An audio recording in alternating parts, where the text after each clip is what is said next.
Chaque route a son histoire. En ce qui concerne ces routes-là, c'est une longue série de récits terrifiants. Construites dans des lieux reculés et invraisemblables, dangereuses et meurtrières, chacune d'entre elles possède un arsenal de surprises mortelles.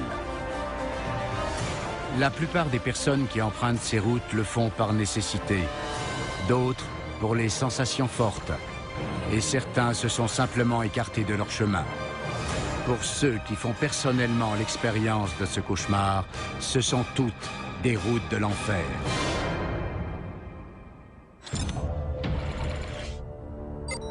À 4500 mètres au-dessus du niveau de la mer, s'étendant sur une longueur de 80 km dantesque et vertigineux, on trouve une ligne étroite et caillouteuse suspendue entre la vie et la mort, sur laquelle plus de 100 personnes meurent chaque année.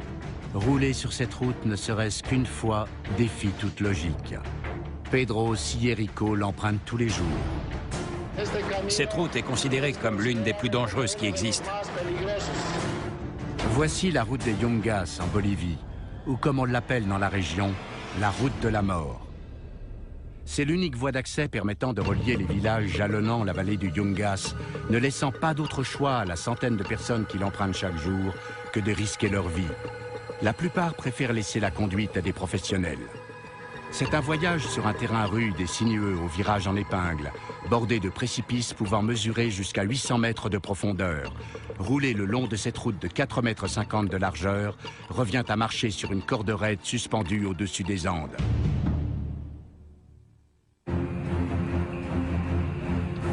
Ce matin, Pedro est responsable d'une douzaine de passagers. Nous venons d'arriver à un passage qui s'appelle la courbe du diable.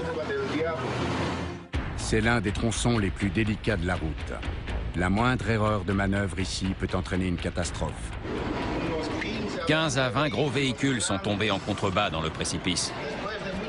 Il faut parfois du temps pour les extraire. Il est déjà arrivé qu'on retire de ces carcasses des cadavres de passagers à l'état de squelette. Le trajet de 3 heures met les nerfs à rude épreuve. Aussi, les chauffeurs de bus travaillent en équipe. Aujourd'hui, le coéquipier de Pedro est Modesto Solis. Nous devons nous relayer toutes les 2 heures pour rassurer les passagers et cela permet également aux chauffeurs d'avoir toute la concentration nécessaire. La moindre seconde d'inattention peut mener à l'accident. Le gouvernement bolivien a réquisitionné des prisonniers de guerre paraguayens pour construire cette route dans les années 30, durant la guerre qui a sévi pendant 3 ans entre ces deux pays voisins. Certains disent que cette route est la vengeance des prisonniers. Un jour, je conduisais derrière un autre bus. Il y a eu un éboulement et un énorme bloc de roche s'est détaché. Il est tombé sur le bus qui était devant moi et tous les passagers qui se trouvaient à bord ont été tués. C'était un accident épouvantable. Parmi toutes les routes au monde, c'est l'une de celles qui a fait le plus grand nombre de victimes.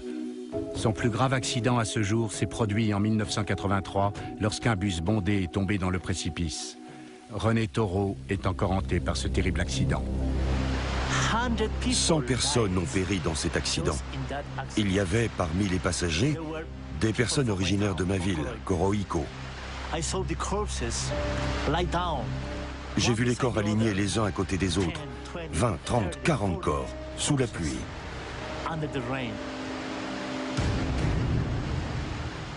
Une vision de cauchemar. Comme si la route en elle-même n'était pas assez éprouvante, les conducteurs doivent s'attendre à braver des conditions météo extrêmes et imprévisibles. Les précipitations sont de 1270 mm par an et un brouillard épais peut s'abattre brutalement. Ce sont les pires conditions météo qu'on puisse avoir. Pablo Tapia, un chauffeur à la retraite, a sillonné la vallée du Yungas pendant plus de 20 ans. Aujourd'hui, il fait partie des passagers et il sent le danger se profiler. Pendant la saison des pluies, il y a des glissements de terrain. Le sol devient fragile et instable. Ce passage est l'un des plus étroits de la route. Tout à coup, une cascade qui n'était pas là la veille se dresse sur le chemin. L'eau décolle les pierres et les graviers qui soutiennent la route. Nous allons attendre un peu. C'est nous qui allons ouvrir la voie.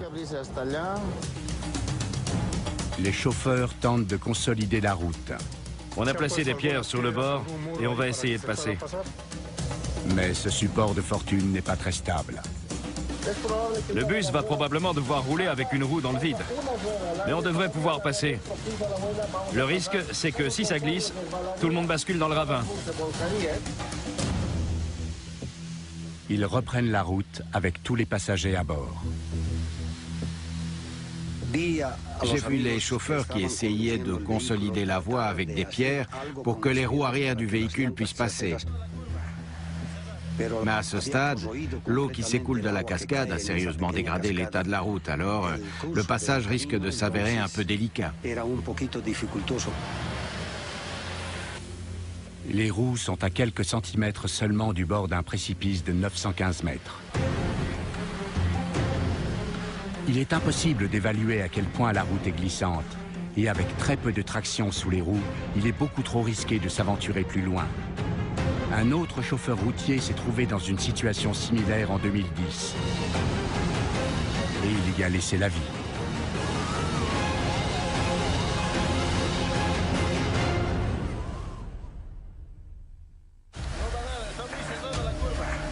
La prochaine manœuvre est extrêmement délicate.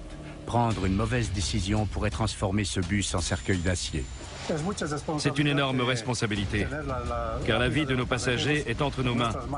Et il est de notre devoir de préserver ces vies. Nous devons éviter de nous mettre en danger pour empêcher des accidents lorsqu'on transporte des gens. Modesto et Pedro ont plus de 40 ans d'expérience de chauffeur à eux deux. Et s'ils ont survécu aussi longtemps à la route des Yungas, ce n'est pas en se berçant d'illusions. Faire marche arrière sur cette route est un acte défiant la mort en tant que tel. Mais aujourd'hui, il n'y a pas d'autre option. On s'est rendu compte que rouler dans ces conditions était de la folie. S'engager sur cette route, c'était du suicide.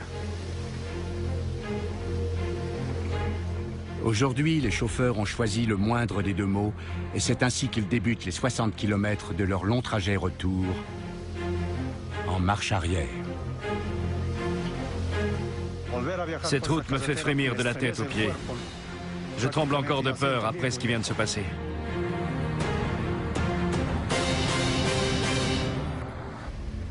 Demain, ils essaieront à nouveau, tout en étant conscients que ce trajet pourrait bien être leur dernier.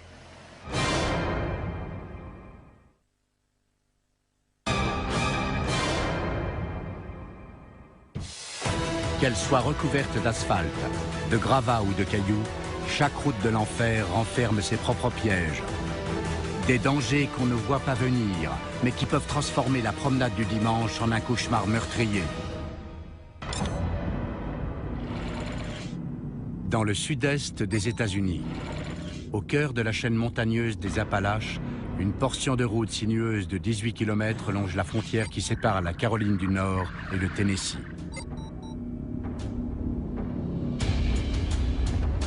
Officiellement, elle fait partie de la route nationale 129.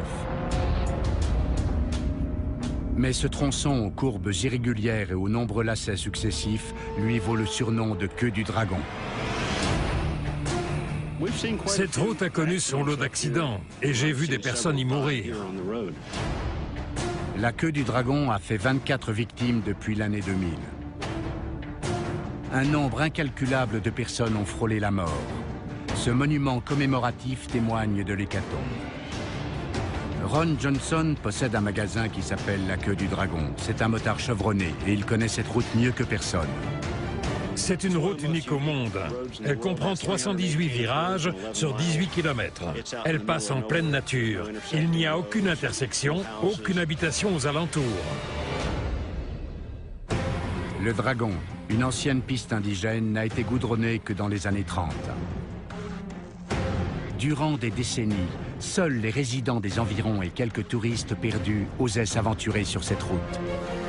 Puis, dans les années 90, les casse-cous commencèrent à affluer en masse pour mettre à l'épreuve leur talent de pilote. Le danger vient des personnes qui ne savent pas ce qu'elles font.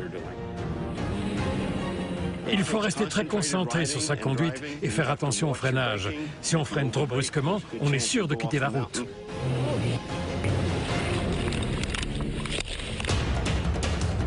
Même si on ne dépasse pas la vitesse réglementaire de 50 km/h, les dangers se succèdent à un rythme infernal. La fin des débutants est un virage à droite extrême qui surgit tout à coup. Le fouet est un virage en épingle en pleine côte. Et la bosse est également connue sous le nom de cavité de la pesanteur. Les virages s'enchaînent de manière ininterrompue. Il y a très peu de lignes droites. Daryl Cannon, dit Killboy, empruntait souvent cette route en moto. Aujourd'hui, il gagne sa vie en tant que photographe. Ça ne s'arrête jamais. C'est un peu comme une danse. On finit par entrer dans le rythme. Les virages sont assez courts, mais très rapides. Il y a peu de zones dégagées sur les côtés. Et si jamais on quitte la route, quelle que soit la vitesse, on est à peu près sûr de percuter un arbre. Et parfois, si on fait une mauvaise chute et qu'on le heurte au mauvais endroit, ça peut entraîner des dommages mortels. Serpentant les forêts et jalonnant les points panoramiques, le Dragon peut piéger même les plus aguerris des conducteurs qui ne se montreraient pas assez prudents. Chaque portion de cette route de 18 km a fait au moins une victime. Mais la borne kilométrique numéro 5 est la plus meurtrière. En 2005, Laurie, l'épouse de Daryl, a vécu une expérience terrifiante à cet endroit précis. C'était une belle journée. Je conduisais la moto et lui la voiture. On était au niveau de la borne numéro 5. On arrive dans un virage à droite, sans visibilité, et je vois surgir un couple en moto. Dans ma file, juste en face de moi. Ils essayaient de freiner. J'entends encore le fracas des motos se percutant. Laurie connaît bien tous les virages et les pièges du Dragon. Mais ce jour-là, rien ne put lui éviter une collision qui faillit lui coûter la vie. Au virage de la borne numéro 5, un couple de motocyclistes coupa le virage au même moment précis où Laurie l'abordait dans le sens opposé. J'entends encore le bruit des motos qui entrent en collision et c'est le trou noir. Je suis revenue à moi et j'ai pris mon bras. Les deux os étaient cassés. J'ai encore quelques doigts engourdis parfois, mais je suis contente d'avoir ma main. Laurie et Daryl ont tellement été choqués par cet accident que désormais ils n'empruntent le Dragon qu'en voiture.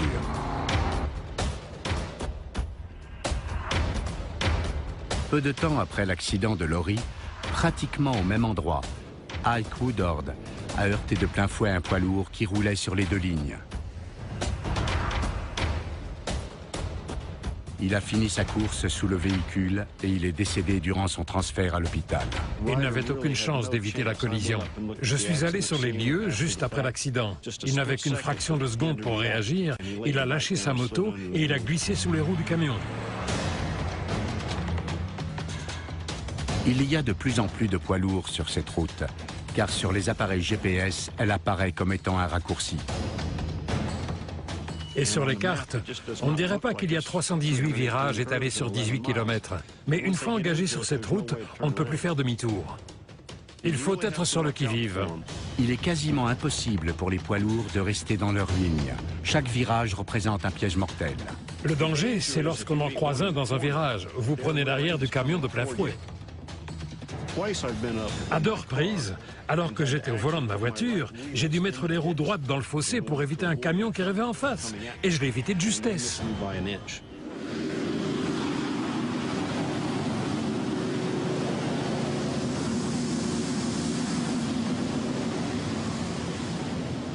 Celui-là, mieux vaut ne pas le croiser dans un virage. Le moindre petit accident sur la queue du Dragon peut s'avérer fatal. Le problème, si on a un accident ici, c'est que l'hôpital est à 1 heure de route. Si on a une hémorragie interne, il faut arriver à l'hôpital dans le quart d'heure qui suit. Il ne faut pas moins de 15 minutes pour qu'une ambulance arrive sur les lieux. Il y a donc de fortes chances pour qu'il soit trop tard. En dépit des risques considérables, les amateurs de vitesse continuent de se ruer sur la queue du Dragon. La plupart d'entre eux viennent pour les montées d'adrénaline et une expérience unique. Cependant, à 12 500 km de là, il y a une route de l'enfer dont dépend la survie de tout un village. À l'est de la Chine, dans la province du Henan, perché à 1830 mètres d'altitude dans les montagnes Han, se trouve un passage périlleux, long de 1200 mètres. large de 3 mètres et haut de 4,50 mètres. C'est extrêmement dangereux, étant donné la taille de la route. Voici le tunnel de Guyang. Au sommet des montagnes Hang se trouve le village de Guyang. Durant des siècles, la seule voie le reliant au monde extérieur était un escalier étroit qui serpentait dangereusement le flanc des falaises abruptes. Culminant à 1200 mètres d'altitude, ce sentier était un parcours semé de dangers. En 1972, 13 villageois décidèrent de construire une route. Sans aucune formation ni subvention du gouvernement chinois, ils utilisèrent des outils à main et des explosifs rudimentaires pour creuser le tunnel. Il leur fallut 5 ans pour finir l'ouvrage. Le fait qu'il ait été construit par des villageois est incroyable. Mais c'était une nécessité. Ils étaient isolés du monde et il leur fallait un moyen de pouvoir transporter les personnes et les marchandises depuis leur village vers le reste de la Chine. Parmi les nombreux dangers de cette route, il y a 30 ouvertures non renforcées taillées grossièrement à même la roche pour jeter les gravats. Ensuite, il y a la circulation dans les deux sens, les piétons et le manque de services d'urgence. Que se passe-t-il s'il y a quelque chose à l'intérieur du tunnel susceptible de déclencher un incendie comme des gaz dangereux? Les problèmes d'éclairage, de vision et de visibilité sont aussi des facteurs d'accident. Bien qu'il y ait des rapports concernant des accidents mortels dans le tunnel, il n'y a pas de statistiques concrètes disponibles. Le tunnel de Guyang demeure aux yeux du monde extérieur une prouesse stupéfiante, pour ne pas dire mystérieuse, d'ingénierie amateur. Voyager sur les routes de l'enfer à travers le monde, c'est bien plus que d'aller d'un point A à un point B. Une attention de tous les instants est indispensable, sans quoi même les conducteurs les plus prudents se retrouvent à prier pour leur vie.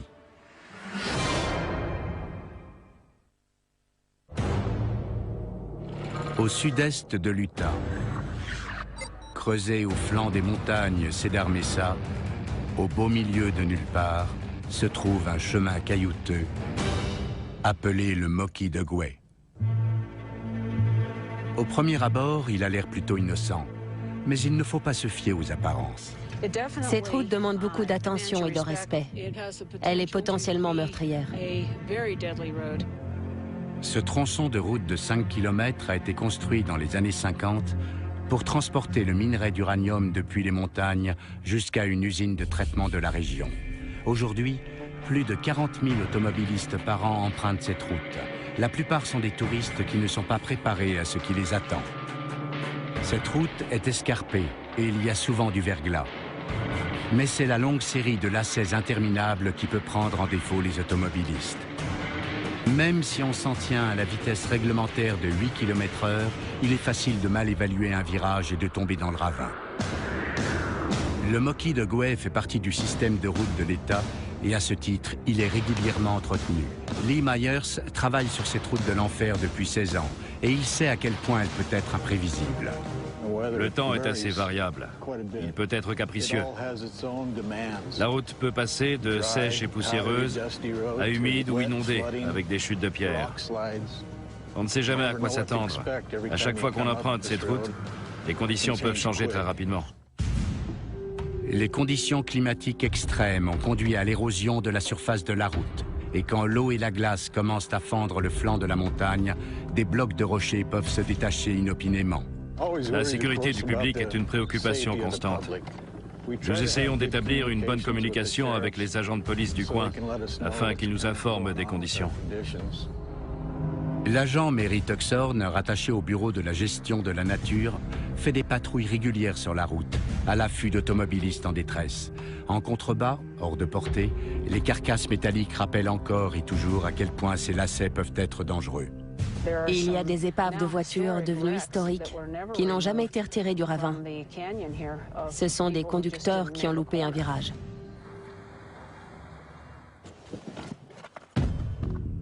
Ce virage-là est celui que je considère comme étant le plus dangereux. Comme vous pouvez le voir, il y a des traces de pneus qui mènent directement au ravin. On les voit ici, très précisément. Quand on regarde en contrebas, on peut apercevoir une épave provenant d'accidents très graves survenus ici. Cela montre clairement que cette route est aussi dangereuse qu'on le dit.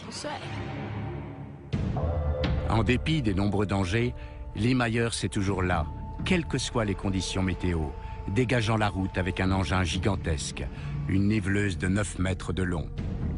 Mais même ce monstre robuste ne peut lui garantir la moindre sécurité. Il y a 4 ans, un éboulement important s'est produit. Et de gros blocs de roches ont complètement détruit l'avant de la niveleuse. J'ai glissé de 6 à 10 mètres en arrière. C'était vraiment effrayant.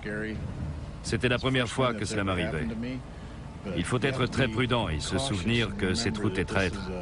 Tout peut arriver en l'espace de quelques secondes. Ferd Johnson faisait partie de l'équipe qui a construit cette route. Dans les années 60 et 70, on transportait de l'uranium en camion. Il y avait peut-être 20 convois ou plus par jour à destination de l'usine. Il n'y a pas de barrière de sécurité. Il faut prendre garde à ne pas trop s'approcher du bord. Jour après jour, d'infortunés touristes s'aventurent sur cette route, convaincus que la seule chose qu'elle leur réserve, c'est la promesse d'un panorama exceptionnel. Ils prennent conscience, mais trop tard, que cette route est un piège mortel. Le premier contact qu'ont de nombreux touristes avec cette route peut être effrayant. Ils conduisent les 2 mains sur le volant, ne regardent ni à gauche ni à droite, mais droit devant eux. Ils ne savent pas ce qui se passe sur les côtés, ils sont comme pétrifiés. Parfois, on a des appels de détresse de personnes qui ont peur d'aller plus loin. Ils ne sont pas blessés. Ils n'ont pas eu d'accident, mais ils refusent purement et simplement de faire 1 mètre de plus. Ils ont trop peur de continuer ou de faire marche arrière, et ils s'arrêtent net. Il n'y a pas que les touristes qui conduisent la peur au ventre. Même les hommes qui ont construit cette route ont eu des expériences terrifiantes. Un collègue nommé Richard Nilsson descendait la route et il s'est trop approché du bord. Il a fait une succession de tonneaux dans le ravin. Il était coincé à l'intérieur de son camion. Un gros rocher bloquait l'ouverture de la porte et il ne pouvait pas sortir. Le camion a pris feu. Lee Myers a beau connaître cette route, il n'en reste pas moins sur ses gardes en permanence. Je ne suis jamais totalement rassuré, contrairement à ce qu'on pourrait croire. Tout peut arriver en l'espace de quelques secondes, et cela peut changer beaucoup de choses. Je vais devoir faire demi-tour à présent, parce que la neige devient trop profonde et trop glissante pour ce véhicule. Ma famille se fait beaucoup de soucis à propos de ma sécurité. Ils savent que cette route est dangereuse. Ils s'inquiètent beaucoup pour moi.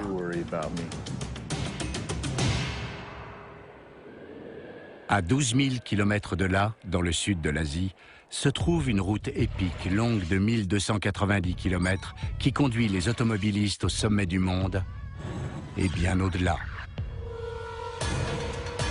Creusée au cœur des montagnes de l'Himalaya, cette voie goudronnée est la plus élevée du monde.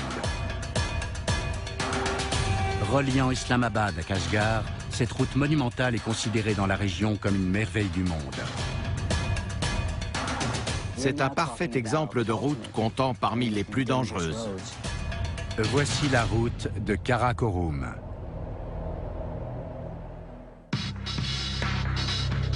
Il fallut 20 ans aux armées pakistanaises et chinoises pour construire cette route, et plus de 1000 personnes trouvèrent la mort lors de glissements de terrain et de chutes de pierres. C'est l'une des artères principales de la région et elle relie des centaines de villes et de villages. Près de 5 millions d'automobilistes s'aventurent tous les ans sur ces hauteurs perfides. Culminant à plus de 4500 mètres d'altitude, la route de Karakorum est aussi dangereuse qu'envoûtante. Lorsqu'on roule le long de cette route magnifique, que fait-on? Au lieu de faire attention à ce qui se passe en face de soi, on admire le paysage, ces montagnes splendides. Et il faut comprendre que si on ne fait pas attention, c'est là que les ennuis arrivent. On n'a pas le droit à l'erreur. On quitte directement la route. Si on ne freine pas assez vite, on peut se considérer comme mort. Peu importe qu'on soit attaché ou qu'on ait un airbag, on se retrouve 900 ou 1200 mètres plus bas. Ça ne pardonne pas. Après le pont de Raikot, les choses se corsent d'autant plus. À 267 km et 4500 mètres d'altitude, la route devient trop étroite pour les bus. Aussi, les passagers doivent continuer leur périple à bord de véhicules tout-terrain. Ce qui rend cette route particulièrement dangereuse, c'est le fait qu'elle soit étroite, qu'il y ait une falaise à pic d'un côté et un flanc de montagne abrupte de l'autre. Par conséquent, il n'y a aucune marge de manœuvre. C'est la route centrale qui traverse le nord du Pakistan. À ce titre, les bus, les camions et les voitures se disputent l'espace sur ces deux voies. Cette route en particulier est très fréquentée par de nombreux bus surchargés de passagers qui roulent à des vitesses différentes. De ce fait, lorsqu'il y a un accident, cela implique de nombreux blessés. Il y a très peu de barrières ou de bandes d'arrêt d'urgence. Les véhicules passent à quelques centimètres seulement de la bordure des ravins profonds qui surplombent le fleuve Indus déchaîné. 1,5 million de personnes meurent chaque année sur les routes dans le monde, c'est-à-dire environ 3000 par jour. On a tendance à croire que les accidents de la route sont des cas de force majeure, mais ce n'est pas le cas, on peut les prévenir. Mais il se trouve que les pays à faible et moyen revenu disposent rarement de la formation technique nécessaire pour faire face à ce problème. Prendre des mesures pour améliorer la visibilité, élargir les virages étroits est essentiel, car c'est la cause principale des décès dans ces pays. Si on ajoute à cela les secousses sismiques, on comprend vite pourquoi il faut parfois 1 heure pour parcourir 1 kilomètre et 1 seconde seulement pour quitter la route. Au Pérou, dans les hauteurs de la cordillère des Andes, à l'ombre d'un volcan éteint, se trouve une route de 118 km, hantée par plus d'1 centaine d'âmes perdues. Lorsque les gens empruntent la route de Chacas, ils risquent leur vie jusqu'à destination. Voici la route de Chacas. C'est l'unique route reliant la localité de Karouaz à Chacas. Aussi, les voyageurs mettent leur vie en péril lorsqu'ils effectuent ce trajet. De nombreuses fois, j'ai eu peur pour ma vie en empruntant la route de Chacas. En sa qualité d'agent de police, Raphaël Ibarra a presque tout vu. Mais la route de Chacas se classe dans une catégorie à part. Il m'est arrivé d'avoir des frissons de peur, de la tête aux pieds, en conduisant sur cette route. Aujourd'hui, il doit se rendre chez des membres de sa famille à Chacas. Il n'a pas d'autre solution qu'affronter le risque. C'est son ami Omar qui conduit. Nous devons ralentir dans ce col. Avec ce brouillard et les rochers sur le bord de la route, il pourrait nous arriver quelque chose. Une concentration optimale est indispensable, sans quoi les conséquences peuvent s'avérer tragiques. Et si la conduite ne vous tue pas, les montagnes peuvent être meurtrières. Le mont Huascarán, le sommet le plus élevé du Pérou, est un volcan éteint qui se dresse à 6768 mètres d'altitude et qui recèle son lot de catastrophes. En 1962, un gigantesque glissement de terrain détruisit les villages en contrebas, provoquant la mort de 4000 personnes. Puis, en 1970, un tremblement de terre causa le détachement d'un mur de roches et de glace encore plus important qui ensevelit 2 villes et fit 20 000 victimes. L'activité sismique est permanente. Et tout peut arriver à tout moment. Regarde de ce côté-là. Regarde. Des glissements de terrain. Fais très attention. On compte 3 à 5 éboulements par jour ici. Il vient tout juste de s'en produire un. Rétrograde en seconde. Je suis déjà en seconde. Regarde ces énormes blocs de roches qui sont tombés sur la route. Cela peut indiquer un terrain encore plus instable en amont. La route devient très dangereuse à présent. Il y a des éboulements tout le long, sur chaque mètre. Pourvu qu'on arrive sain et sauf. À certains endroits, la route atteint près de 4000 mètres d'altitude. La moindre étourderie est suffisante pour plonger vers une mort certaine. Il y a 3 ans, un bus transportant 60 personnes s'est retourné. Il est tombé dans le ravin. Tous les passagers sont morts. Je demande à ma famille de ne jamais se rendre à Chacas, parce que c'est terriblement dangereux.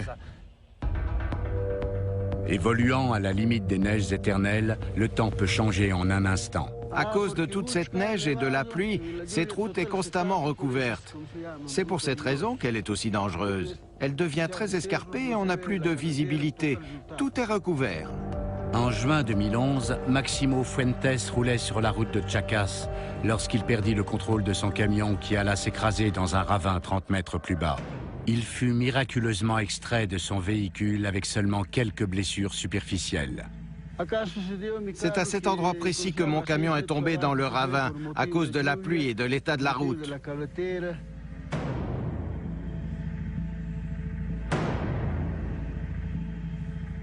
Quand on repasse ici, on a toujours peur que la même chose se reproduise.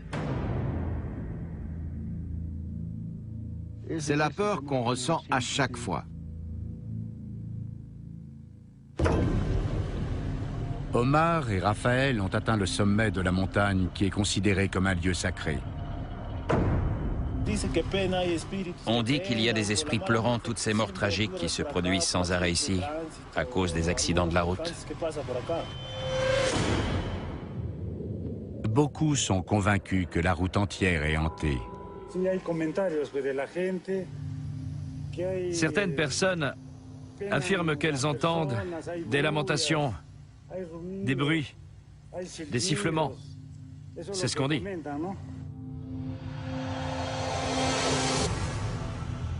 Au milieu des années 90, des prêtres ont placé une statue de la Vierge Marie au sommet de la route, d'où elle peut être vue par les automobilistes. Cette Vierge est miraculeuse. Il y avait très souvent des accidents ici, et depuis qu'on a placé la statue, il y en a beaucoup moins.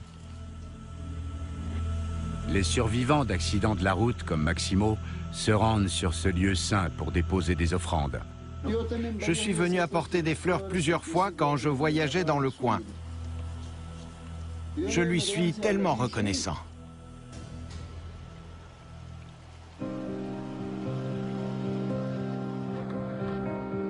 Alors que Raphaël et Omar descendent vers la vallée, ils espèrent et prient eux aussi pour que la Vierge Marie leur permette d'arriver sains et saufs. On doit toujours se fier à sa foi et garder confiance. Si on commence à se sentir nerveux, ça ne fait qu'empirer les choses. La route n'en sera que plus pénible.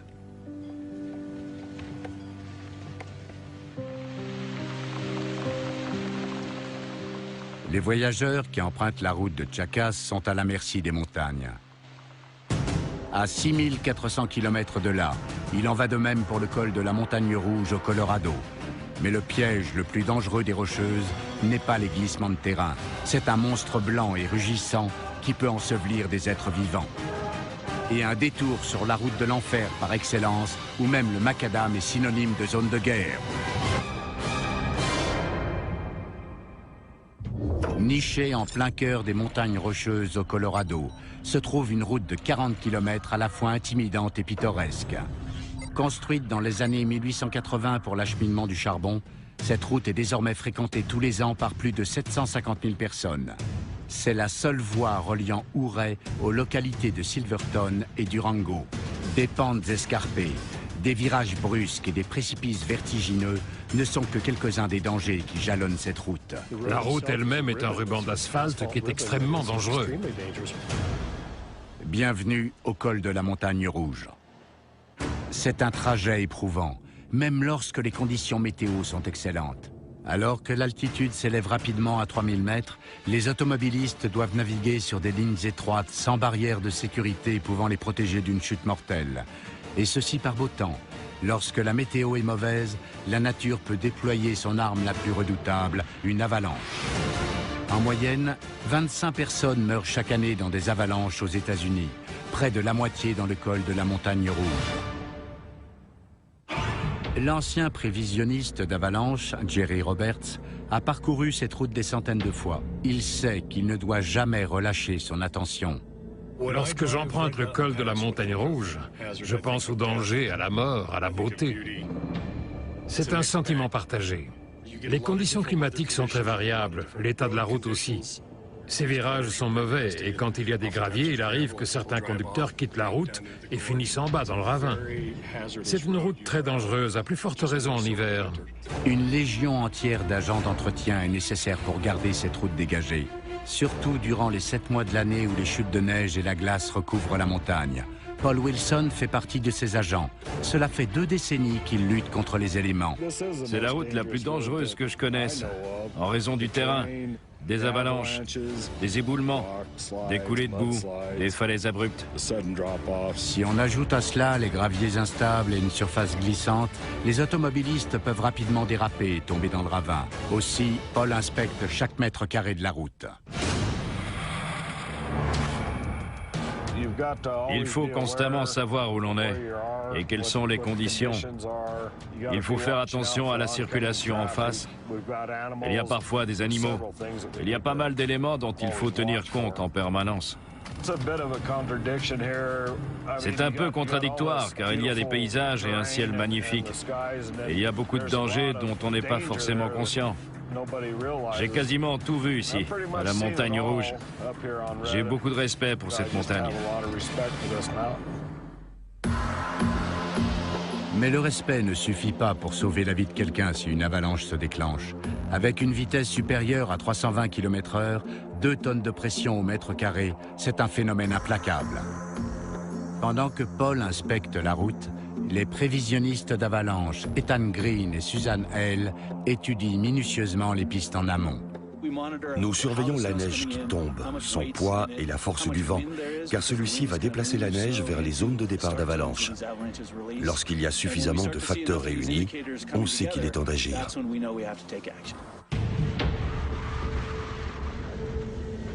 Une méthode efficace consiste à alléger la pression dans les zones les plus densément enneigées en faisant appel à un procédé appelé la mitigation. La mitigation consiste à jeter des explosifs d'un hélicoptère ou à tirer avec un avalancheur ou un obusier Howitzer de 105 mm. Le but est de créer une fracture puis un détachement dans le manteau neigeux.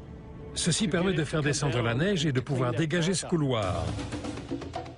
La mitigation réduit les risques de grosses avalanches, mais elle ne permet pas de les éviter totalement.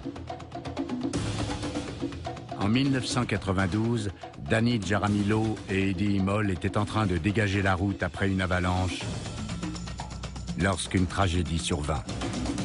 On m'a appelé en pleine nuit en me demandant de me rendre au poste de police. Ces hommes étaient sortis du véhicule parce qu'ils avaient mis une chaîne sur leur chasse-neige.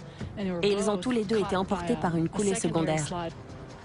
Ils avaient une poche d'air et ils ont survécu un long moment. Danny Jaramillo a réussi à s'extirper après être resté enseveli pendant 18 heures, mais Eddie est décédé. Un monument dédié à ces hommes et aux voyageurs qui ont perdu la vie dans cette montagne sert de rappel tragique mais nécessaire pour ne pas oublier les dangers de cette région.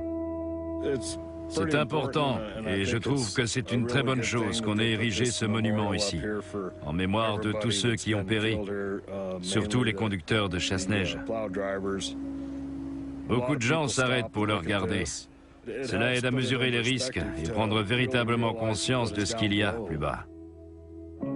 Les conducteurs de chasse-neige sont les vrais héros de cette route. Ils sillonnent constamment ces chemins et les risques qu'ils ont de mourir sont beaucoup plus élevés que pour toute autre personne conduisant d'une ville à l'autre dans la vallée. Paul fait lui-même partie des heureux survivants. Pour lui, c'est une expérience difficile à oublier. Je suis arrivé à ce virage, tout était blanc. Je me suis approché trop près du bord. J'ai fait plusieurs tonneaux avant d'atterrir sur les arbres en bas. Cela fait bientôt 20 ans que Paul a fait ce plongeon de 60 mètres dans le ravin. Heureusement, des arbres en contrebas ont amorti sa chute. Coincé à l'intérieur de son véhicule, il a attendu ce qu'il croyait être sa dernière heure. Par miracle, 3 heures après l'accident, le shérif a aperçu l'épave de l'engin et l'a aidé à se dégager. Je me suis coupé une artère principale ici. J'ai rampé jusqu'en haut, et je devais maintenir mon artère avec la main pour ne pas me vider de mon sang. Il faut être particulièrement prudent quand on est ici avec des chasse-neige. Cela peut arriver à n'importe qui, n'importe quand. Le col de la Montagne Rouge séduit les automobilistes avec ses paysages à couper le souffle. Mais ceux qui connaissent le mieux cette route savent qu'ils doivent toujours s'en méfier. Je tremble à chaque fois que j'emprunte cette route et je conduis la peur au ventre. Cette route est dangereuse. Il y aura d'autres tragédies et il n'y a rien qu'on puisse faire pour l'empêcher. Aussi, ça me fait de la peine de le dire, mais je ne peux pas écarter le scénario de catastrophe future.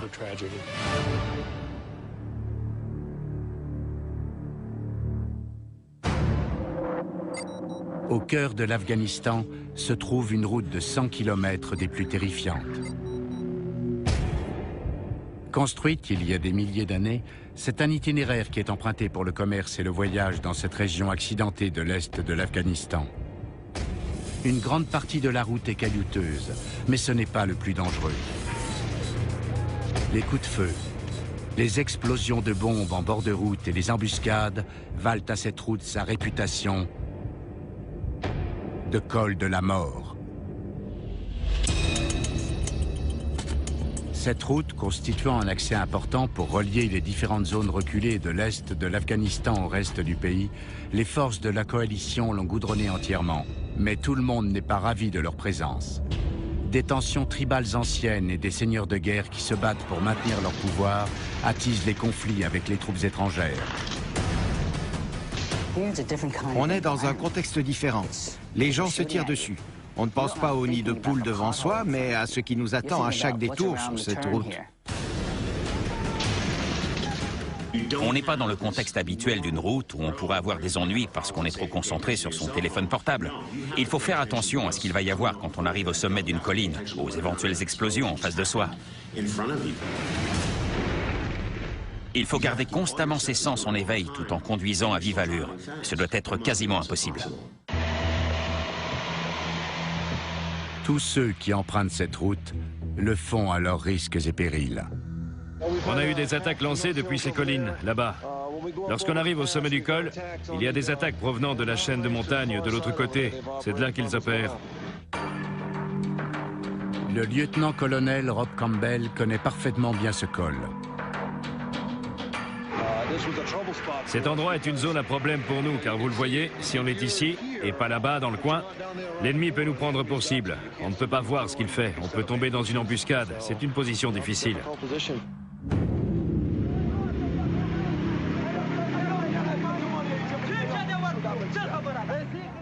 Des factions luttent pour le contrôle de cette région escarpée mais stratégique. Avec l'escalade des tensions,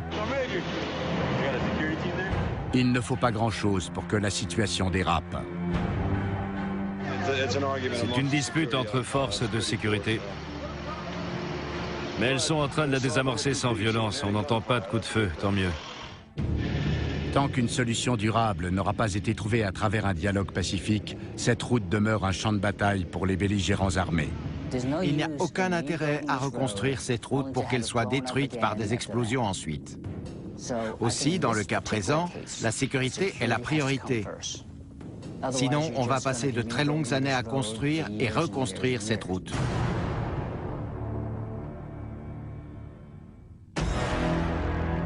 Dès que la route et la nature se rencontrent, il y a des risques de danger avérés. Même à bord des véhicules les plus sûrs, les conducteurs ne sont pas à l'abri de conditions imprévisibles, de pertes de contrôle fatales et de chutes mortelles. Le terrain peut brusquement céder. La neige peut se détacher. Chaque année, des centaines de passagers ne survivront pas au voyage. C'est la terreur qu'inspirent les routes de l'enfer.